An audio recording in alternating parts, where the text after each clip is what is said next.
আসসালামু আলাইকুম। কে সেই বীর বাহাদুর যার দ্বারাই শক্তিশালী দুর্গের পতন হবে?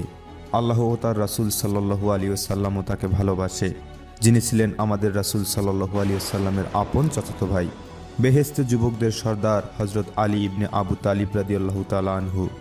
আরবি ক্যালেন্ডারে তখন সপ্তম হিজরি। রাসূল সাল্লাল্লাহু আলাইহি ওয়াসাল্লামের নেতৃত্বে মুসলমানরা অবরোধ করেছিল খাইবার। উদ্দেশ্য ছিল উদ্ধত অহংকারী চুক্তি ভঙ্গকারী ইহুদিদের কঠিনভাবে শায়েস্তা করা।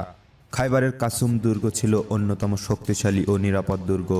তাই তারা নিশ্চিন্ত ছিল মুসলমানরা কখনোই এই দুর্গ ভেদ করে তাদের স্পর্শ করতে পারবে না।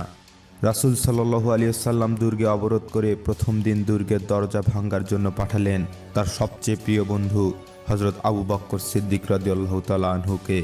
সারাদিন চেষ্টা করেও তাকে ব্যর্থ হয়ে ফিরে আসতে হলো। পরদিন রাসূল সাল্লাল্লাহু আলাইহি ওয়াসাল্লাম প্রেরণ করলেন আরবের অন্যতম সাহসী শক্তিশালী এবং বীর সেনা হযরত ওমরে ফারুক রাদিয়াল্লাহু তাআলা আনহুকে। তিনিও পারলেন না দুর্গের সেই দুর্ভেদ্য দরজা ভাঙতে। তিনিও ব্যর্থ হয়ে ফিরে আসলেন। মুসলমানরা যখন 2 দিন চেষ্টা করেও ব্যর্থ হলো, ইহুদিরা তখন ফেটে পড়ল অট্টহাসিতে। তাদের অহমিকা ছাড়িয়ে গেল সাফা মারোয়ার উচ্চতাকেও। এমত অবস্থায় মুসলিম শিবিরে দেখা দিল হতাশার কালো মেঘ।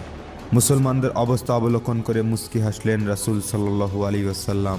তিনি ঘোষণা দিলেন, কাল এমন একজনের হাতে পতাকা তুলে দেওয়া হবে, আল্লাহ যার হাতে এই দুর্গের বিজয় দান করবেন। সে আল্লাহ ও তার রাসূলকেও ভালোবাসে, আল্লাহ ও তার রাসূলও তাকে ভালোবাসে। রাসূল সাল্লাল্লাহু আলাইহি ওয়াসাল্লামের এমন ঘোষণায় চাঞ্চল্য ফিরে এলো মুসলিম শিবিরে। সারা রাত ঘুম হলো না সাহাবা ইকরামদের। তারা উৎকণ্ঠায় জেগে থাকলেন এই ভেবে যে কে সেই বীর বাহাদুর যার দ্বারা এই শক্তিশালী দুর্গের পতন হবে। পরদিন সকালে ফজরের নামাজ পড়ে সকলেই তাকিয়ে রইলেন রাসূল সাল্লাল্লাহু আলাইহি ওয়াসাল্লামের দিকে। রাসূল সাল্লাল্লাহু আলাইহি ওয়াসাল্লাম খোঁজ করলেন এমন এক ব্যক্তির, যিনি ছিলেন সেই সময় চক্ষু রোগে আক্রান্ত, যিনি ছিলেন আমাদের রাসূল সাল্লাল্লাহু আলাইহি ওয়াসাল্লামের আপন চাচাতো ভাই, আমাদের রাসূল সাল্লাল্লাহু আলাইহি ওয়াসাল্লামের প্রাণপ্রিয় কন্যা হযরত ফাতিমা রাদিয়াল্লাহু তাআলা আনহা এর সম্মানিত জীবন সঙ্গিনী, বেহেশতে যুবকদের সর্দার হযরত হাসান ও হুসাইন রাদিয়াল্লাহু তাআলা আনহু এর পিতা শেরে খোদা হযরত আলী ইবনে আবু তালিব রাদিয়াল্লাহু তাআলা আনহু। হযরত আলী রাদিয়াল্লাহু তাআলা আনহু এর বীরত্বের কথা আমরা দ্বিতীয় পর্বে জানব ইনশাআল্লাহ। ততদিন আমাদের সঙ্গে জুড়ে থাকুন।